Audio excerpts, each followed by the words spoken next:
Quý vị và các bạn thân mến, Coleman đang tìm đến nhà của anh Châu Xuân. Anh Châu Xuân là ai? Thì theo như thông tin Coleman được biết là anh Châu Xuân, gia đình của anh Châu Xuân, người Khmer, đã có cái truyền thống tham gia cái lễ hội đua bò An Giang này 25 năm rồi.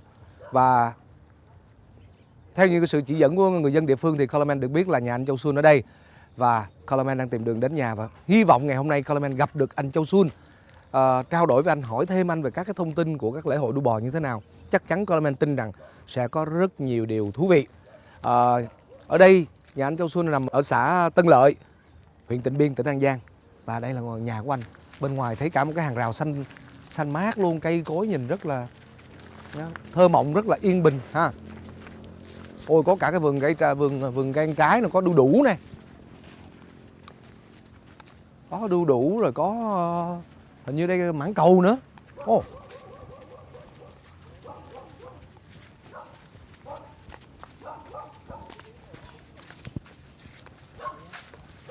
Ủa, anh Châu Xuân đâu ta?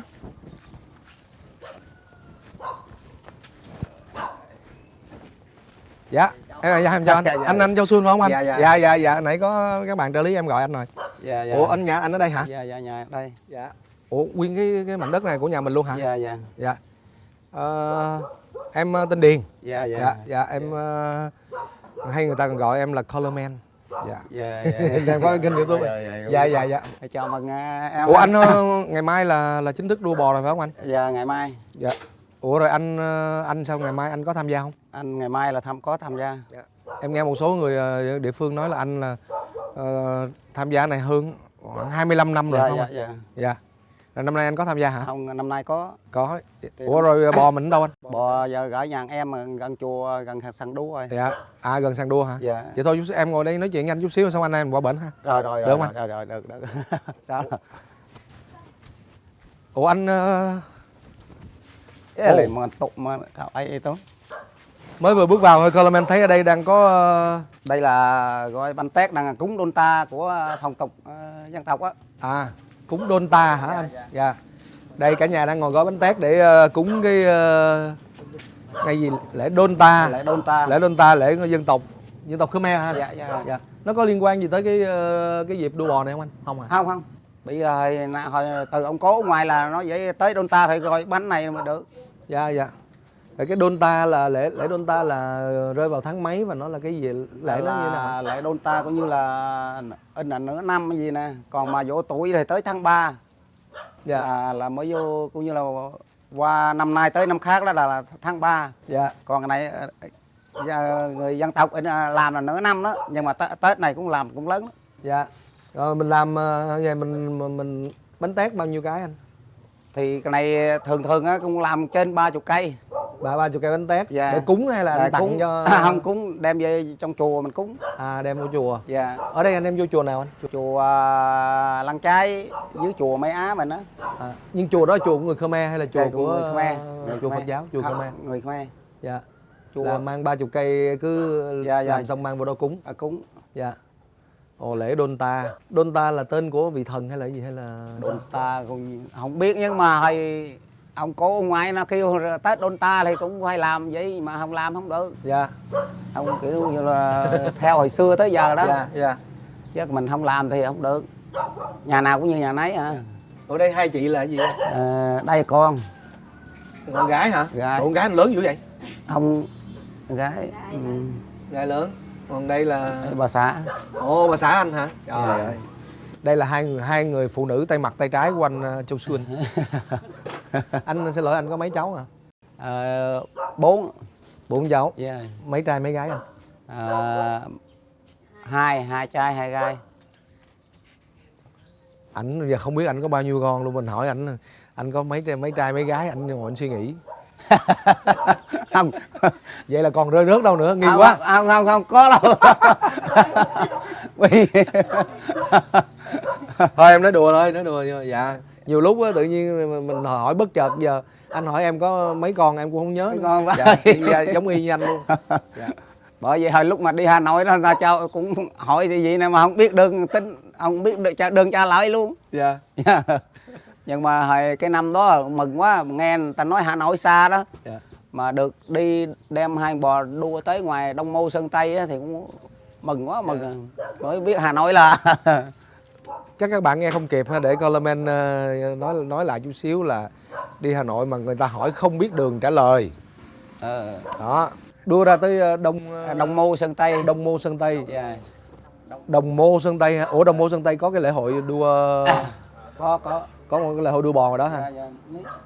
Đây cho em mừng xem. Ồ, giấy khen nè.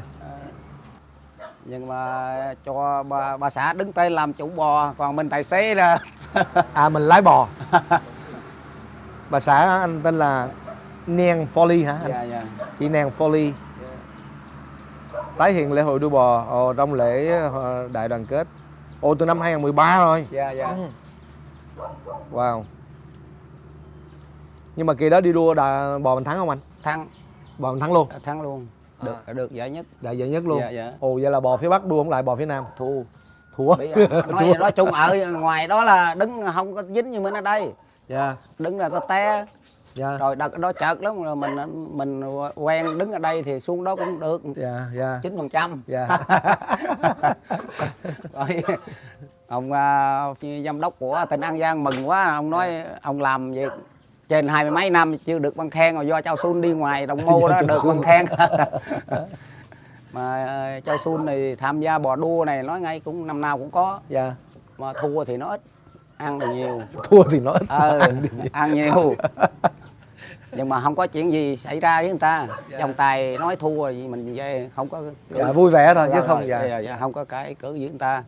Rồi anh năm nào cũng đua luôn? Dạ. Dạ. Năm nay anh đưa bao nhiêu bò đi thi anh? Được có 2 đôi, mà thằng em đôi rồi Châu Xuân đôi. À, em trai anh một đôi. Dạ. Châu Xuân một đôi. Dạ. Dạ. Thường mình để nuôi bò đó thì cái bò để đua thì em nghĩ là nó phải khác với cái bò khác bò ngoài, chứ đâu phải để bò mà mình ấy rồi mình nuôi mình thịt đâu, phải không anh? dạ, dạ. Không, bò đua này thịt nó mình nuôi chăm sóc nó kỹ lắm mới được. Là Nó cũng không đi cày cấy, nó không không luôn. đi cày đi bừa cũng thường như mình vậy, nhưng mà ăn nó khác. À, chế độ ăn nha khác. Đồ ăn nó khác. Mình lương thí dụ ăn có chiều khoảng 3 giờ cho nó ăn, tới đó giờ đó cho nó ăn đi. Dạ. Còn mà đổ dừa với hột gà đây là tới khoảng nào 9-10 giờ tối đó thì đổ cho nó uống. Rồi dạ. sáng này nè, trước khi mà đi vợ mình đổ cho nó uống để có sực mà Nó uống sữa hả anh? Không, nước dừa. Uống nước dừa hả? Dừa tươi mình á. Ủa chị uống nước dừa thôi mà sao nó khỏe dữ vậy trời? Không, nước dừa với hột gà. Nước dừa anh pha với hột gà, dạ. anh đánh ra hả? Đánh ra. Ồ. Nhưng mà trong năm thì anh có cho bò nó có phải tập luyện gì không? Chứ đâu nó phải tập chứ xong làm sao nó đua được liền. Thì cũng có. Ví Dạ. dụ mà ngoài trước tới Đồn Ta này khoảng 3 tháng trước mình tập trước. À, trước tháng Tập 3 tháng trước á. Dạ. Nhưng mà trong tuần mình dỡ một lần, cũng như mình tập một lần đó. Dạ. Chứ không phải bỏ không mà tới cái ngày đua làm mà sao nó đua được? Không được, vì cái đó là thịt nó mỡ là không chạy không được. Dạ. Không có tốc độ. Thịt mỡ chứ. Đúng rồi, người mà mỡ mà chạy còn không nổi, đừng nói chi bò. Yeah. Vậy là cứ tới lễ Đôn Ta, trước lễ Đôn Ta 3 tháng là Dạ. mình sẽ tập cho cho nó biết. Cho nó biết, tức là một năm vậy thì anh chọn ra một cặp hả để đi thi đấu. Dạ. Dạ. Qua cái đợt này rồi thì mình bán ra. Nó thi xong rồi sao anh? Nếu đầu bò thi xong rồi xong mình bán đi hả? Vừa thi Mà xong rồi ta mua á, ta phải bò này á, ta mua để dành đua năm tới nữa. À. Rồi còn mình thí dụ người ta mua luôn con bò luôn. Một đôi đó luôn. Dạ, để người ta để là đua hay là đua, người ta để gây giống? Không, để là đua năm tới nữa. Còn như Châu Xuân mình quen mua bò hay bò gì đó mình đi tròn lượng con gáp vô. Dạ. Rồi mình tập luyện nó là cũng như là mình không có bị mình tài xế nhà thì nó khỏe rồi, còn mấy người kia là tài xế cái người điều khiển khác thì nó làm không được. Bây giờ Coleman phát hiện ra thêm một cái mới nữa, đó là có một cái nghề là nghề tài xế bò, mà nếu mình gọi nôm na là lái bò, mà lái bò không phải là đi bán bò nha, mà lái bò là đó, cưỡi bò đó, đứng sau cưỡi bò đó. Nhưng mà thấy gì cũng khó lắm. Xe mình dạy lái, nhưng bò đâu có cái gì đâu có đứng ngay phía sau nó không anh, giống như dạ. Có 2 dây giam không à, có hai dây này văng nó lắm. Ồ, đây cái sợi dây hả anh? Dạ. Mà cái này thí dụ mà đua xong thì tháo nó ra, không dám để ở dưới đất ở gì trơn á. À, là cái dây này cũng lâu đời lắm rồi. Lâu từ ông. Ủa, nó không bị mục hả? Anh không sợ nó bị mục vào lúc anh điều khiển không được hả? Không mục. bị cái này ngày của ông già ông để lại tới giờ đó thì Trời, của từ đời ba anh để lại. dạ dạ từ ông cố đó. Ồ, là mấy đời luôn mấy đời luôn là ha. 2 đời thôi. 2 đời luôn rồi, trời trời. Là cái sợi dây này là cái tuổi đời nó là hơn 100 tuổi rồi đó. Hơn rồi, không có gì chứ. Rồi anh, dạ. Thú vị vô cùng, rất là thú vị. Quý vị và các bạn thân mến, Coleman có một cái tranh thủ phỏng vấn ngắn anh Châu Xuân đã hơn 25 năm tham gia cái lễ hội đua bò, và như Coleman tìm hiểu được biết thì là anh Châu Xuân là đoạt rất là nhiều giải của các cái cuộc đua trong vòng 25 năm qua đó, thậm chí ra Hà Nội đua cũng đã chiến thắng đó. Thì ngày hôm nay Coleman tranh thủ ghé nhà anh một chút xíu ở xã Tân Lợi, huyện Tịnh Biên, An Giang này, thì thật sự là Coleman cảm thấy rất là thú vị. Gia đình có mấy người đây, bà xã đây là con gái của anh, thì không có gặp được hai đứa con trai, nhưng mà đây là căn nhà của anh và đây là cái cơ ngơi của anh. Em hỏi này, anh có biết là cái gốc của cái đua bò này là nó là từ cái gì không ta? Thì cái gốc này hồi trước á, nghe mà ông tức già, là nguồn gốc á anh. Đó là nó mà, nghe nói là nó từ một cái lễ hội gì đó, tức là cái hội cấy mạ gì đó, cái lễ hồi hội trước á, thì nghe ông già ruột nói á, thà ông cố ông ngoại đó, thà cũng như là Tết Đôn Ta này nè, Dạ. rồi ông đi bừa ruộng tiếp nhau đó. Dạ. Thí dụ bữa nay là tiếp bên tôi, bên Châu Xuân 10 đôi bò hang đi cài đất này kia đó. Dạ. Rồi tới mà cài đất xong, bữa xong rồi hang là ông mới xúm nhau là rượu cá đậu uống rượu này nè. Cá đậu mà uống rượu, bò nào ăn bò nào thua thì cũng như mua rượu cho người ta đó, 2-3 lít vậy đó. Dạ. Là đó từ từ mà tới ông già. Rồi tới ông già ruột đó thì ông cũng đua mà cá đậu vậy đó, cá đậu cũng như gà đá vậy đó. Rồi nào thua thì cái đó là nghe ông già nói cãi chuyện đó, ông nói là ban lúa cho anh ta, thằng nào thua ban lúa cho anh ta. Đó, con ngôn đó là bán lúa, có khi bán luôn, bán ruộng, bán đất luôn. Bị mình thua phải chung với anh ta. Dạ. Rồi từ từ tới mà năm 86 đó là Châu Xuân biết đứng rồi. Dạ. Là năm 86 là biết đứng bò đó. Dạ. Là ra trường đua rồi. Đó là cũng ông sư ở trong chùa đó. Dạ. Sức tiền ra cho thí dụ 10 đôi đi cho mình, hồi đó là xài nằm ngang xài không hết nữa. Dạ, nằm ngang xài hết là không hết đúng không? Tiền đó lớn lắm. Dạ. Rồi ông sư ông sức ra đôi vậy đó, rồi đầu súng nhau mà đua đi, thua ăn nào thua về, nào ăn đua tới hoài đó. Rồi còn không có đó không sức tiền ra, có nhà chùa cho mà. Dạ, tức là lúc đó là nhà chùa bắt đầu tổ chức. Dạ. Nhà chùa tổ chức. Còn cái gốc là theo như ba anh kể là đi bừa cây lúa, mình đầu tiên mình gieo mã, rồi nhổ cái đó lên rồi mai mốt mới cấy là xong rồi. Cái là cái lễ hội, cái lễ Đôn Ta là cái đó đó, là gieo mạ xong cấy mạ đó. Cái đó đó. Rồi xong mấy ông ngồi lại với nhau bắt đầu cáp nhau lần đua đó. Rồi em hiểu rồi. Về cái gốc, cái gốc thì nó vậy đó. đây cái nguồn gốc tức là nó xuất phát từ cái lễ hội Đôn Ta của người Khmer, là cái lễ hội mà người ta gieo mạ xong người ta cấy mạ, đúng không? Rồi xong rồi các anh nông dân ngồi lại với nhau, xong bắt đầu trà dư tủ hậu mới rủ nhau đua bò. Mày có con ta có con, bóc ra chạy đua, nào đua nào thắng thì một là cá bao nhiêu dạ lúa, phải không anh? Dạ. Hai là có ông thì chơi máu nữa thì bán luôn cả, lấy luôn, lấy giao mày cái miếng ruộng tao luôn. Còn có những ông máu nữa là giao vợ luôn. Có mà. Có đâu vui đó. Nó vui thôi, nhưng mà thôi thì cái nguồn gốc đích xác từ đâu thì tất cả chúng ta đều không biết, nhưng mà ngày hôm nay nhờ gặp được anh Châu Xuân thì Coleman nghĩ rằng là cái gốc này nó rất là xa xưa, mà cái gốc này là đến từ người Khmer. Đó, rồi sau đó năm 86 thì bắt đầu chùa mới bắt đầu tổ chức để cho các cái cặp bò đua với nhau, mà đua theo cũng nói chung vui là chính, chứ không phải là cá độ theo cái kiểu giống như là ngày xưa các ông với nhau nữa.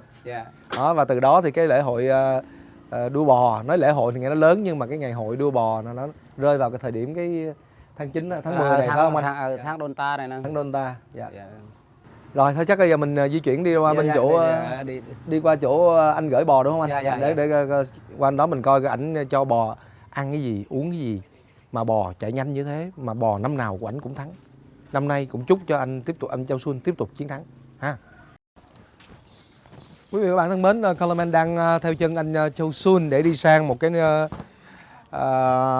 một cái hộ gia đình ở Tịnh Biên, nơi mà anh gửi bò để chuẩn bị cho cái cuộc đua ngày mai. Và anh Châu Sun đi vô bên kia rồi, Coleman phải chạy theo, anh đi lẹ quá. Trời ơi, 5-6 tuổi mà ông đi lẹ hơn mình mới 49 mà mình đi không bằng ổng luôn. Ồ đây.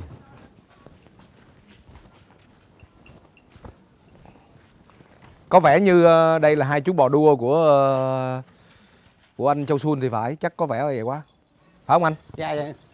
Ồ, quá đẹp luôn. Ồ, wow. Trời ơi, nhìn cái cơ bắp của nó kìa. Rồi, có một em bò trắng mà nhìn mặt rất là hiền, nhưng mà ngày mai mà thấy em ra trường đua mới thấy sợ. Hai bò này mấy tuổi anh?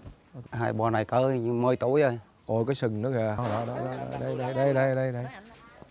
Sọt cái nồi đi. Nó nói lọt tiếng.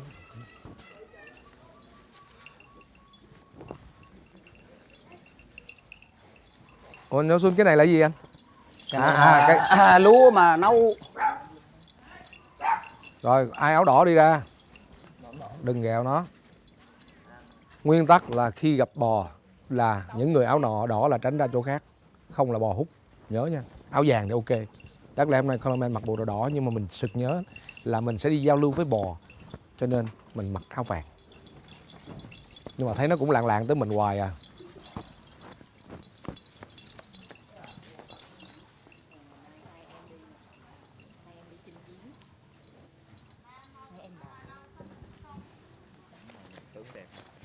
Kìa, đấy.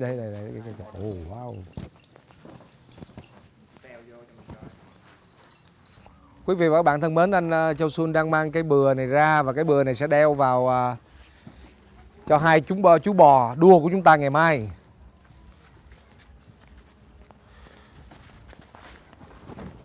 Đó.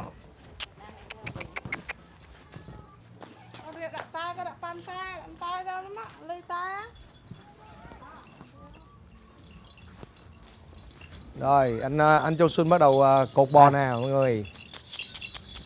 Đánh ra nha, đừng theo sát nó quá nha.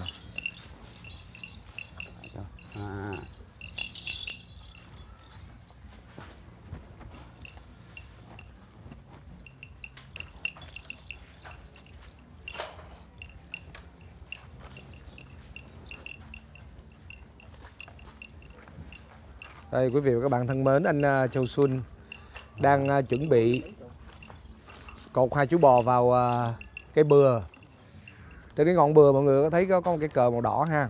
Đó. Lý do có cái cờ màu đỏ là làm sao để mình hỏi anh Châu Sun xem làm sao. Mình gắn cái dây đỏ trên đầu cái bừa làm chi vậy anh? Gắn cái đó đây. Dây đó cũng lâu rồi. À. Quý vị và các bạn thân mến, đây là những chú bò đua chứ không phải là những chú bò thịt đâu nha. Đó, hai chú bò này ngày mai mọi người nhìn thấy ở đây có vẻ hiền hòa như thế. Đấy, nhưng mà ngày mai ra đấu trường thì mọi người sẽ thấy là hai chú bò này như thế nào. Sẽ thấy cái sự hung dũng và cái tốc độ của hai chú bò này như thế nào.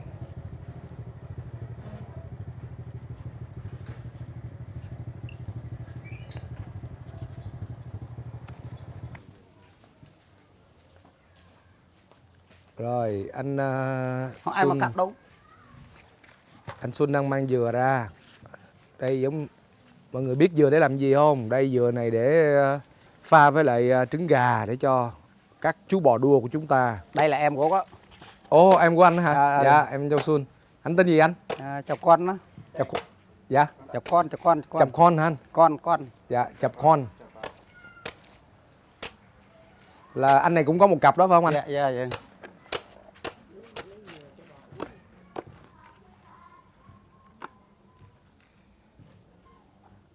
Rồi, quý vị và các bạn thân mến, mọi người đón xem special report about the Cow Race Festival in An Giang Province on Coleman Channel very soon. Đó, anh đập trứng gà vào trong cái ống tre, và xong ống tre anh đổ trùng với lại cái nước dừa tươi. Đây mọi người thấy những hình ảnh này thú vị không nào? Ôi hết sức bình tĩnh.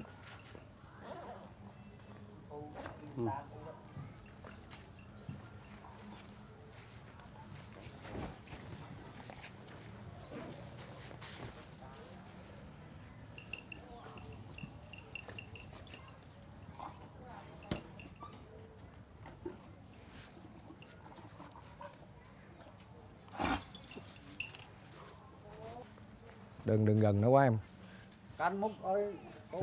Không giỡn được đâu. Ồ dừa ngon quá ta, dừa tươi quá vậy ta. Xì sạch nó đông thế đâu. Trời ơi. Sạch nó xì đâu. Cha cái món này hơi bị hay rồi nha. Ôi chắc là lát nữa mình làm thử một ống cho Coleman uống thử. Đúng không? Đúng không? Hay đó. Dạ. Vô lấy cái chén á, xong mình đổ vô cái anh Coleman uống thử thôi cho mọi người xem nha. Uống nước dừa pha với là hột gà. Xong lát là mình thử.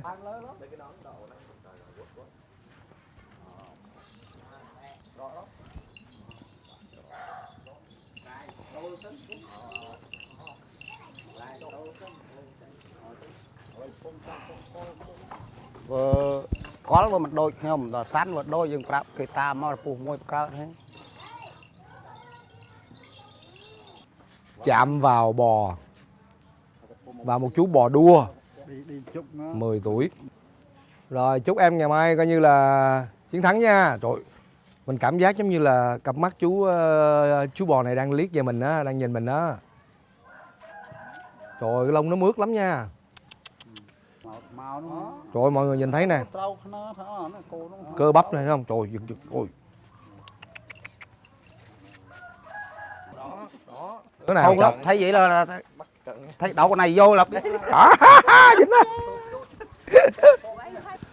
Đây quý vị và các bạn thân mến, đừng coi thường cái này nha, cái này là hên lắm á.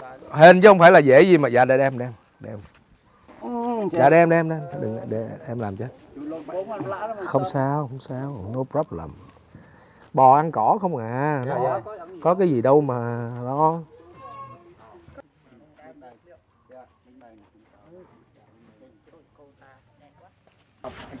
Hộp tôi thì sao á? Hộp, nó hộp rồi. Rồi, thôi ngày mai em hành quân mạnh giỏi nha em. Bằng tóc. Hồi năm 92 đó, 1992 là Dạ. có 32 đôi à. Dạ. Là từ từ là cái luật chơi với cái cách chơi này đó nó Dạ. hút được người xem, được là đảng và nhà nước quan tâm là số lượng càng ngày nó càng đông. Dạ. Rồi 32 rồi lên 40. Dạ. Rồi từ đến nay thì lên được 64 rồi. Ồ.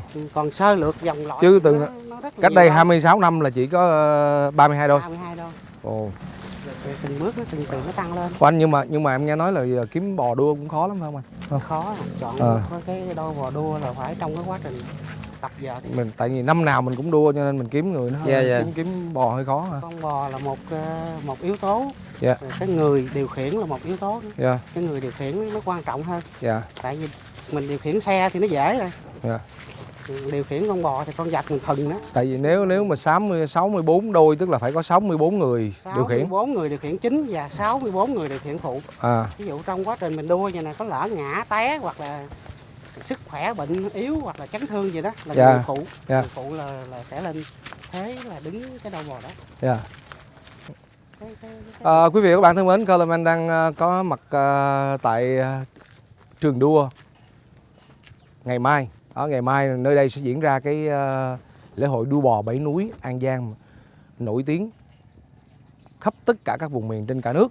Và theo như Coleman được biết thì ngày mai cũng rất đông đảo các anh em phóng viên, báo chí, rồi cả đặc biệt là các anh em phóng viên ảnh. Luôn luôn năm nào cũng vậy, thời điểm này là các anh em phóng viên ảnh sẽ xuống đây rất là đông để mà săn những cái bức ảnh mà tuyệt đẹp về cái hoạt động đua bò Bảy Núi An Giang này. Và Coleman đang đứng kế Coleman thì là anh Châu Xuân, mình biết rồi ha. Anh Châu Xuân là một trong những cái gọi là những người tay đua bò kỳ cựu nhất và tài giỏi nhất, và anh cũng đã, như mình cũng biết là có thể nói anh là kiện tướng đua bò Đó, còn đây là anh Xưa là giám đốc trung tâm trung tâm thể dục thể thao huyện Tịnh Biên. Anh Xưa là cũng là chịu trách nhiệm về chuyên môn của cái cuộc đua này. Và theo như anh chia sẻ thì cái này là từ xa xưa trong lịch sử rồi, chính xác từ năm nào thì không biết, phải không anh? Là nó đã là một cái lễ hội truyền thống của các cái chùa ở Tịnh Biên này tổ chức, chùa người Khmer tổ chức, phải không anh? Khmer ở vùng Bảy Núi. Các chùa Khmer vùng Bảy Núi họ tổ chức. Và chính thức thì năm 1992 thì tỉnh An Giang phối hợp với Sở Văn hóa Thể thao tỉnh để đưa cái cuộc đua này trở thành một cái lễ hội hàng năm với một cái quy mô lớn hơn và nó bài bản hơn, có tất cả quy định điều lệ của tất cả các cuộc, giống như những cái cuộc thi thể thao khác. Và ngày hôm nay thì mọi người phía sau lưng của trước mặt của Colorman đó là cái đích đến, phải không anh? Đích đến. Đó, và toàn bộ khuôn viên này là cái đường đua của ngày mai. Đó, mọi người nhìn thấy ha. Anh cho em hỏi, nhưng mà cái đích đến đây là có cái cờ xanh xanh là cái gì anh? Cờ xanh xanh là cái cờ xuất phát là về đích để là tổ trọng tài nó công nhận là thắng và thua. Coi như vòng hô kia là không tính, phải không anh? Đó, vòng hô kia là không tính. Vậy cái đoạn tính là cái đoạn từ cái cờ xanh đó tới cái đích bên này. Có đích, cái dây bên dưới là đích 1. Dạ, đích 2. Dạ, cái dây bên trên là đích 2. Cái đôi đi trước là cái mỏ con bò nó sẽ tới cái cọng dây ngang cái dây đích 1. Dạ. Còn cái đôi chạy sau là cái mỏ nó đến trước cái dây đích 2 thì trọng tài sẽ công bố đôi sau thắng. Cái khoảng cách đường đua nó cái đích 1 và đích 2 nó 4 mét. Thí dụ đôi bò đi trước là về đích 1, đôi bò đi sau là về đích 2. Ví dụ như là con bò nào nó gác cái mỏ trước của đích của cái đôi, chứ nó không phải là đua song song. Ví dụ mình đua song song á, thì nó dễ tính như điền kinh á. Dạ. Còn cái này là đôi đi trước và đôi đi sau. Trong cái chơi dân gian nó có vậy, còn điền kinh là xuất phát đồng hàng là bằng nhau. Ai về đến trước thì là trọng tài công nhận là chiến thắng. Là thắng cuộc. Còn cái đua này thì có đi trước và đi sau. Vậy nên là cái khoảng cách nó không đều nhau. Tại sao đích 1 nó cách cái đích 2 nó tới 4 mét là như thế. Nhưng mà lúc ở cái điểm xuất phát thì là cách nhau 2 mét. Là xuất phát cách nhau cũng 2 mét. Cái như đâu đi trước đi sau là phải 2 mét rồi. Dạ. Còn thì em nghĩ nếu mà cả hai con này nó chạy khoảng cách nó cách nhau 2 mét thì nếu như con đi đầu mà nó chạm được cái kia thì nó thắng, nó đương nhiên, đúng không? Còn con sau nó sẽ chồm trước rồi con sau thắng. Dạ. Ví dụ nếu khoảng cách là 3 mét là nó thắng rồi, khoảng cách là tới 4 mét. Em hiểu rồi. Nó không có đua đồng hàng, mình cứ tưởng là đua đồng hàng, hóa ra là không đua đồng hàng, hơi khó. Ví dụ như là đua đồng hàng á thì sẽ có 2 đường đua. Tách biệt cũng như đường kinh mà thì quá dễ, cái đó dễ nhìn thấy. Anh là chạy qua đường đua của người khác là anh sẽ vi phạm. Còn con bò nó chạy nó không tính đường đua. Nó chạy loạn xảo, khi con bò sau nó sẽ qua mặt cái con bò trước. Rồi một hồi cái con bò trước nó sẽ qua mặt lại con bò sau. Trên đường đua nó vẫn diễn biến rất là phức tạp. Trong cái chơi. Thì có trọng tài hành lang nó sẽ tính đôi nào qua mặt đôi nào. Để mình thông báo lên trên. Là lúc đang đua là mình cũng đang thông báo luôn, có thông báo, có bình luận đồ trên đó. Tiếng Kinh và tiếng Khmer để mình dịch ra cho người xem nó hiểu được. Và khi về đích là trọng tài đích sẽ báo là đôi bò số mấy thắng. Còn trước là 2 vòng hô chuyển sang vòng thả. Hai vòng hô. Nó duy trì đến năm 2010. Đến năm 2010, 2011. Rồi mình mới bỏ. Là 2 vòng hô, 1 vòng thả, còn bây giờ là 1 hô 1 thả luôn. 1 hô chuyển sang thả. Rồi. Tất nhiên tụi tôi tính là nếu như vậy đó là mình tăng số lượng đôi bò lên. Với cái thứ hai nữa là kịp cái thời lượng của đài truyền hình đó. Chứ không nó dài quá. Nó dài quá, nó làm có khi có năm tổ chức tới 7-8 giờ tối. Nhưng mà truyền thống thì là xa xưa là 2 vòng hô. Chuyển sang vòng thả, mà nếu 2 vòng hô chuyển sang vòng thả là một đôi có khi nó kéo dài tới 15 phút. 15 phút mà mình nhân lên 64 trận thì nó quá dài. Mà 2 vòng nhiều khi chơi ưa có chuyện quá. 2 vòng thì nó ưa có chuyện anh. Là sao anh chị? Là bò trước bò sau đó nó hô lớn nước nó là đạp tới đạp lui rồi, thành ra nó nói là điếm đàn thủ thực đó. Còn người dân tộc nó cũng có, ví dụ như ông Xuân này nè, cái đầu trước cái đầu sau đó, ông lấy cái cây trà lôn, ông cặp cái tay ông nè, ông đâm vô mỏ con bò sau. Bò sau tự nhiên nó không, nó nhảy, nó làm ghê lắm. Thí dụ kiểu như chơi xấu. Còn vòng này không sao, vòng thấy. Còn cái này là không hạn chế, tại vì cái 2 đôi bò nó không có tiếp xúc gần nhau được. Như vậy thì đường đua đây có tính không anh? Cái đường vòng bên đây nè. Là là phát hai đầu bò là xuất phát tại điểm này, một vòng hô. Điểm đây cũng là điểm xuất phát. Điểm này là điểm xuất phát của Rồi, vòng hô. dạ. Thì bắt đầu mình một vòng hô đến cái cờ xanh, đó là cái điểm xuất phát. Như vậy là quý vị và các bạn thân mến, Colorman đang rất may mắn là đứng ngay tại điểm xuất phát của cuộc đua ngày mai. Đó, ngày mai chưa chắc là được đứng điểm này, bởi vì sao? Ngày mai rất là đông, 20 đến 25 ngàn khán giả, và trong cái khuôn viên như thế này thì nó thật sự là không có chỗ đứng đâu.